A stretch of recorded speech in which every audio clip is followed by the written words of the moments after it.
తోటకూర బిర్యానీ చేస్తున్నానండి.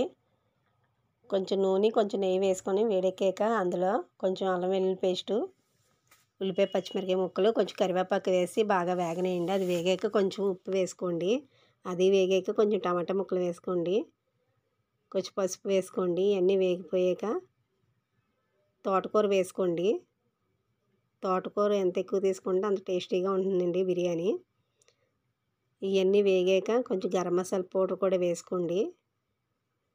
ఇవన్నీ వేగిపోయాక ఒక 5 నిమిషాలు వేగాక బాస్మతి రైస్ కానీ మామూలు రైస్ కానీ వేసుకోండి. ఒక గ్లాసు బియ్యానికి 2 గ్లాసులు నీళ్ళు చొప్పున పోసుకోవాలి. అదే కుక్కర్లో అయితే గ్లాసున్నర నీళ్ళు పోసుకోవాలి. 2 విజిల్స్ రానిచ్చుకోవాలి.